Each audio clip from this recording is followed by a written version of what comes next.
Assalamualaikum warahmatullahi wabarakatuh. Alhamdulillah, rabbil alamin. Assalatu wassalamu ala asrofil anbiya'i wal mursalin wa ala alihi wa sahbihi rasulillahi ajmain. Yang pertama, marilah kita panjatkan rasa syukur kita atas kehadiran Allah Subhanahu wa taala yang mana telah membuat kita bisa menghadiri meeting Zoom pada hari ini. Salawat beriring salam tak lupa pula kita aturkan kepada baginda besar kita yang Nabi Muhammad SAW dengan mengucapkan Allahumma sholli ala sayyidina Muhammad wa ala ali sayyidina Muhammad. Baiklah, tanpa memperpanjang mukadimah, kami di sini dari kelompok 10 akan mempresentasikan PowerPoint kami tentang manusia dan harapan. Namun sebelum itu saya akan memperkenalkan anggota dari kelompok 10 terlebih dahulu. Yang pertama ada saya sendiri, Muhammad Wisnu Purbo, dengan NIM 220182114, lalu ada Friski Aryadinata dengan NIM 2201823, dan yang terakhir ada M. Fahri Afandi dengan NIM 220182256. Dan ini adalah table of contents atau subtopik yang akan kami presentasikan pada hari ini. Yang pertama ada pengertian harapan, dan juga harapan sebuah fenomena nasional yang akan dijelaskan oleh Friski Aryadinata. Lalu yang ketiga ada kepercayaan yang nanti akan dijelaskan oleh saya. Dan yang terakhir ada manusia dan harapan yang akan dijelaskan oleh M. Fahri Afandi. Langsung saja kita menuju ke table of content atau subtopik yang pertama, yakni pengertian harapan. Kepada Friski Aryadinata, waktu dan tempat saya persilahkan. Baik, terima kasih atas waktunya Wisnu Purbo. Saya akan menjelaskan tentang apa itu harapan. Berasal dari kata harap yang memiliki pengertian yakni keinginan supaya sesuatu terjadi. Yang mempunyai keinginan atau harapan itu yakni hari, putus harapan, bermakna putus asa. Sebagai contoh, yakni seorang siswa SMA yang berjuang belajar dengan giat di akhir masa SMA-nya. Dengan harapan ia dapat memasuki universitas yang dia inginkan. Dari contoh tersebut, apa yang diharapkan seorang siswa tersebut ialah terjadinya sebuah keinginan yang menyebabkan ia bekerja keras. Siswa tersebut belajar dengan giat dilandasi dengan satu keyakinan bahwa apa yang ia harapkan akan terwujud. Jadi, untuk mewujudkan sebuah harapan tersebut harus disertai dengan usaha yang sama besarnya dengan harapan yang dia wujudkan itu sendiri. Meskipun demikian, berjuang dengan keras belum tentu mewujudkan harapan tersebut. Semua kembali lagi kepada ketentuan Tuhan itu sendiri. Manusia tetap sekedar berusaha. Harapan juga memiliki makna keinginan yang belum terwujud. Setiap orang pasti mempunyai harapan. Manusia yang tidak lagi memiliki harapan bisa dikatakan sebagai manusia yang tidak bisa diharapkan atau gagal. Di dalam diri manusia ada dua dorongan yang kodratnya memang ada pada manusia, yakni kodrat yang pertama, dorongan kodrat seperti menangis, tertawa, cinta, berpikir, maupun memperoleh keturunan. Kodrat dorongan yang kedua yaitu dorongan kebutuhan hidup seperti pangan, sandang, papan. Next slide, please. Berdasarkan dorongan kebutuhan tersebut, Abraham Maslow mengkategorikan kebutuhan manusia menjadi 5 macam. Yang pertama, harapan untuk memperoleh kelangsungan hidup atau survival. Yang kedua, harapan untuk memperoleh keamanan atau safety. Harapan untuk memiliki dan hak dan kewajiban untuk mencintai dan cintai atau beloving and love. Yang keempat, harapan untuk memperoleh status atau untuk diterima atau diakui lingkungan. Yang kelima, yaitu harapan untuk memperoleh perwujudan dan cinta atau self-actualization. Slide.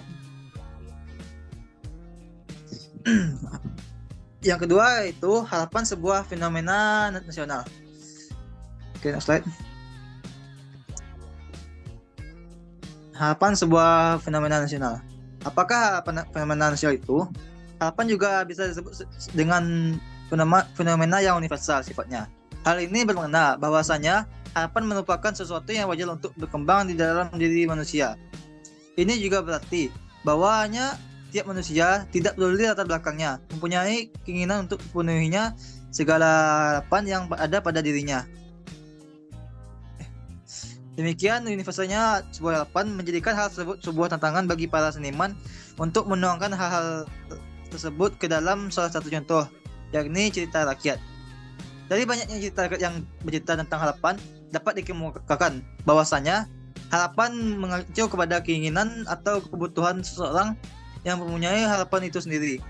Tentang keinginan dan kebutuhan, salah satu pendapat ahli mengatakan bahwasanya keinginan itu tidak lain merupakan bentuk lain dari kehendak manusia yang begitu kuat. Tegasnya harapan yang sangat dalam akan menimbulkan apa yang disebut keinginan.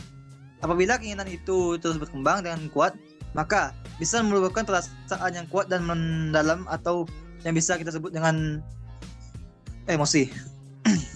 Mengutip pandangan A.F.C. Wallace dalam bukunya Culture and Personality, Mas Aboy dari menegaskan bahwa kebutuhan merupakan satu isi pokok unsur kepribadian yang merupakan sasaran dari kehendak, harapan, keinginan, dan emosi seseorang.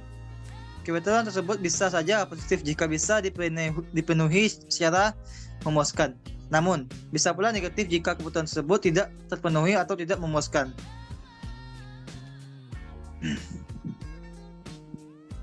Dari berbagai kebutuhan manusia, kita dapat mengelompokkannya ke dalam 3 bagian, yakni A. Kebutuhan organik individu yang diantaranya makan dan minum, istirahat dan tidur, seks, keseimbangan suhu, buang hajat, maupun bernafas. B. Kebutuhan organik individu bernilai negatif yang diantaranya makan dan minum yang tidak lezat, istirahat dan tidur yang terganggu, kegagalan seks, ketidakseimbangan suhu, kesulitan buang hajat, dan bernapas dengan sesak.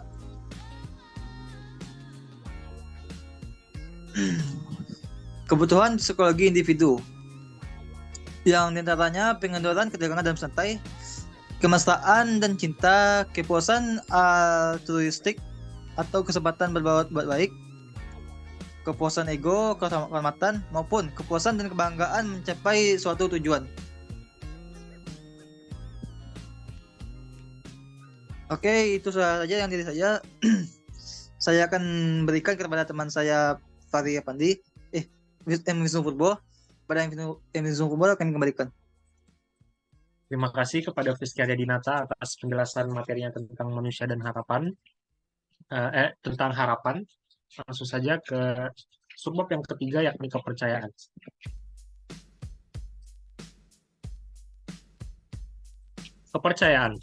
Kepercayaan berasal dari kata percaya, yang artinya mengakui, meyakini akan kebenaran. Kepercayaan merupakan hal-hal yang berhubungan dengan pengakuan atau keyakinan akan kebenaran. Ada berbagai ucapan yang sering kita dengar, seperti aku tidak percaya pada diri sendiri, atau kita harus percaya akan nasihat ustadz itu, karena ia mengambilnya dari Al-Quran. Dari contoh 2 kalimat tersebut, maka jelaslah bahwasanya kepercayaan itu didasari oleh kebenaran. Lalu, ada jenis pengetahuan yang dimiliki seseorang bukan dari penyelidikan sendiri, namun diterima dari orang lain. Hal ini mengakibatkan yang diselidiki lagi bukan masalahnya, namun orang yang memberitahukan bahwa ia dapat dipercaya atau tidak. Pengetahuan yang diterima dari orang lain atas kewibawaan itu disebut kepercayaan. Makin besar kewibawaan si pemberi informasi mengenai pengetahuan tersebut, makin besar pula kepercayaannya. Kepercayaan dalam agama merupakan kepercayaan yang paling besar. Hal untuk berpikir bebas atau hak atas keyakinan sendiri menimbulkan juga hak beragama menurut keyakinan. Sebagai contoh, Zubaidah beragama Islam, maka yakinlah Zubaidah bahwa agamanya itu benar. Jika Zubaidah tidak yakin bahwa agamanya tersebut benar, maka itu bukanlah agama bagi Zubaidah. Keyakinan inilah yang perlu dihormati. Hak atas keyakinan pribadi tersebut merupakan dasar dan penghargaan diri dari semua orang seagama dengan dia, yang biasa juga disebut sebagai toleransi.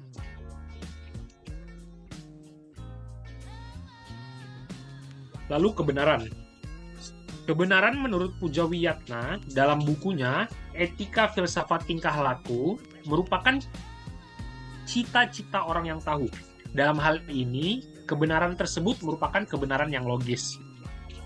Persesuaian antara putusan dengan keyakinan yang mengatakan disebut orang kebenaran etis. Dalam bidang logika, kebenaran ialah persesuaian antara tahu dan objek yang diketahui. Kebenaran logis disebut juga dengan kebenaran yang objektif, dan kebenaran etis disebut juga dengan kebenaran yang subjektif. Jika tidak ada persesuaian antara putusan dan objeknya yang diketahui, maka ada dua kemungkinan. Yang pertama, orang yang mengutarakan keputusan itu keliru atau salah, dan yang kedua, orang yang mengutarakan itu sengaja mengatakan yang tidak sesuai dengan realitas yang diketahuinya, dan karenanya juga tidak sesuai dengan keyakinannya. Hal ini disebut bohong atau dusta. Kekeliruan itu bukanlah objek etika, jadi tidak dianggap buruk. Berbohong atau berdustalah tindakan etis yang buruk. Jelas kebenaran atau tidak kebenaran itu timbul dari manusia.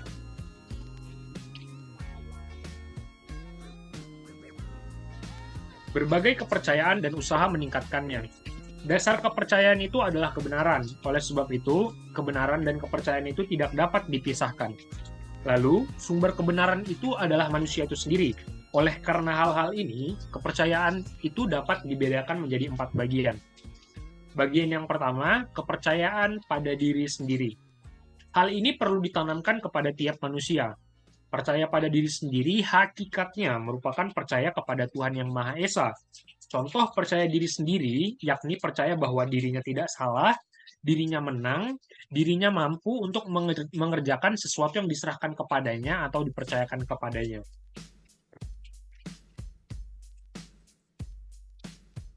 Lalu kepercayaan yang kedua yakni kepercayaan kepada orang lain. Hal ini dapat berupa percaya kepada saudara, guru, orang tua, ya atau siapapun. Kepercayaan ini sudah tentu percaya kepada kata hatinya, perbuatan yang sesuai dengan kata hati, atau terhadap kebenarannya. Contohnya, orang yang berjanji sesuatu itu dipenuhi, meskipun kita berjanji itu ketika tidak terdengar orang lain. Nah, apalagi ketika kita berjanji kepada orang lain, kita harus berjanji itu harus dipenuhi.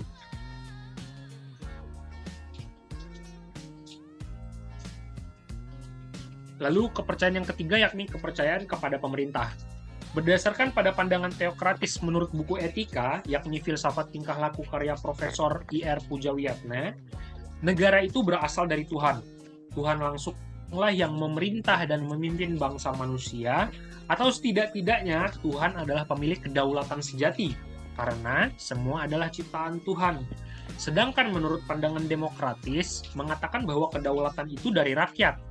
Hanya negara sebagai keutuhan yang ada dan kedaulatan mutlak pada negara. Ini disebut sebagai negara totaliter. Sedangkan satu-satunya yang mempunyai hak ialah negara, rakyat tidak ada dan hanya punya kewajiban, itu biasanya disebut dengan negara diktator. Lalu yang keempat yakni kepercayaan kepada Tuhan. Kepercayaan ini amat penting dikarenakan keberadaan manusia itu bukan dengan sendirinya, melainkan diciptakan oleh Tuhan. Kepercayaan berarti keyakinan dan pengakuan akan kebenaran. Kepercayaan itu penting karena merupakan tali kuat yang dapat menghubungkan manusia dan Tuhannya. Kepercayaan atau pengakuan akan adanya Tuhan merupakan konsekuensi tiap umat beragama. Pengukuhan iman bahwa adanya zat itu merupakan kebenaran yang mutlak. Perwujudannya bisa terdapat dalam ikrar lisan yang dibenarkan hati dan dilaksanakan di dalam perbuatan kita.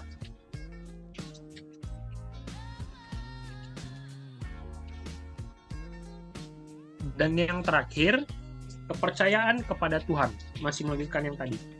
Kepercayaan ini itu amat penting dikarenakan keberadaan manusia itu bukan dengan sendirinya, melainkan diciptakan oleh Tuhan. Kepercayaan berarti keyakinan dan pengakuan akan kebenaran. Kepercayaan ini penting karena tetap merupakan tali kuat yang dapat menghubungkan antara manusia dan Tuhannya. Kepercayaan atau pengakuan akan adanya Tuhan merupakan konsekuensi dari tiap umat beragama. Masih tetap sama bahwa pengukuhan iman bahwa adanya zat itu merupakan kebenaran mutlak, dan perwujudan dari kepercayaan kita kepada Tuhan ini masih bisa didapatkan di dalam ikrar lisan yang dibenarkan oleh hati seperti syahadat dan dilaksanakan dalam perbuatannya. Nah, berlandaskan kepercayaan kita terhadap Tuhan ini, tiap-tiap individu itu merasa bahwasanya tujuan hidup kepada kebahagiaan yang sempurna tidak terdapat di dunia ini, melainkan ada di akhirat nantinya. Kepercayaan ini akan membawa keoptimisan bahwa kebaikan dalam tingkah laku akan mendapatkan sebuah balasan, yakni sebuah pahala. Berbagai usaha yang dapat dilakukan manusia untuk meningkatkan kepercayaan kepada Tuhannya, antara lain A. Meningkatkan pengabdian kita kepada masyarakat, B. Meningkatkan ketakwaan kita dengan jalan meningkatkan ibadah, lalu C. Meningkatkan kecintaan kita kepada sesama manusia dengan suka menolong atau dermawan, lalu D. Mengurangi nafsu pengumpulan harta secara berlebihan, dan yang terakhir, menekan atau membuang perasaan iri, dengki, fitnah, dan sebagainya. Baiklah, saya rasa itu saja penjelasan materi dari saya. Kita akan memasuki subbab yang terakhir, yakni manusia dan harapan yang akan dijelaskan oleh M. Fahri Afandi. Kepada M. Fahri Afandi, waktu dan tempat saya persilakan. Baik, terima kasih waktunya Muhammad Wisnu Purbo. Selanjutnya saya akan menjelaskan tentang manusia dan harapan. Manusia dan harapan. Ada ibarat yang mengatakan, manusia tanpa cita-cita ibarat sudah mati sebelum ajal. Yang artinya, orang yang tidak punya harapan atau cita-cita itu tidak ada bedanya dengan orang yang sudah mati. Jadi, harapan itu sifatnya manusiawi yang dimiliki oleh siapapun tanpa terkecuali. Bila dilihat dari wujud, harapan dapat dikatakan tak terhingga. Namun dilihat dari tujuannya hanya satu, yakni bahagia di dunia dan di akhirat. Dalam hubungannya dengan pendidikan moral, untuk mewujudkan harapan itu sebagai berikut, yaitu 1. Harapan seperti apa yang baik. 2. Bagaimana caranya mencapai harapan itu. 3. Bagaimana bila harapan itu tidak tercapai. Tiap orang tua selalu berpikir bahwa jabatan tinggi sudah pasti memberi kebahagiaan. Pada belum tentu demikian. Justru orang kaya hatinya sering gundah, bingung, dan pikirannya kusut. Sedangkan orang yang hidup sederhana atau kekurangan, hatinya merasa selalu tenang dan damai. Mengapa demikian? Bahwasanya kehidupan tidak hanya di dunia, namun ada di akhirat. Maka sudah selayaknya harapan untuk hidup bahagia di kedua tempat ini sudah selayaknya kita niati. Orang yang mengharapkan hidup kaya di dunia mudah terseret ke jalan yang kurang baik karena menghalalkan segala cara. Sedangkan orang yang sederhana menyadari bahwa apa yang ada pada dirinya itu titipan Tuhan. Penggunaannya juga harus sesuai dengan dikehendaki Tuhan. Seandainya harapan belum terpenuhi, ia akan tetap sabar tanpa mengurangi usahanya sebab ia yakin Tuhan tak akan mengubah nasibnya jika ia tidak berusaha ke arah perubahan tersebut. Bila harapannya berhasil, ia akan bersyukur, namun bila belum berhasil, ia akan bersabar dan bertawakal. Berharap agar hari esok lebih baik daripada hari ini memang hak dan kewajiban kita. Namun, kita harus selalu sadar bahwa harapan tidak selamanya menjadi kenyataan. Yang penting ialah selalu ingat pesan Nabi Muhammad SAW, yaitu berusahalah untuk urusan duniamu, seolah-olah kamu akan hidup selamanya, dan berusahalah untuk urusan akhiratmu, seolah-olah kamu akan mati esok hari pagi. Baik, cuman itu yang saya dapat sampaikan. Selanjutnya saya kembalikan kepada moderator.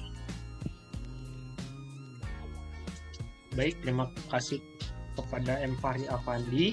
Dengan berakhirnya penjelasan materi dari Fahri Afandi, maka berakhir pula lah presentasi dari kelompok 10 mengenai manusia dan juga harapan. Yang dapat kita simpulkan bahwasanya manusia untuk berharap itu boleh, namun tetap harus diimbangi dengan usaha yang ada. Sekian dari kelompok 10. Mohon maaf jika banyak kekurangan yang terdapat pada presentasi kami hari ini. Wabillahi taufiq wal hidayah. Wassalamualaikum warahmatullahi wabarakatuh.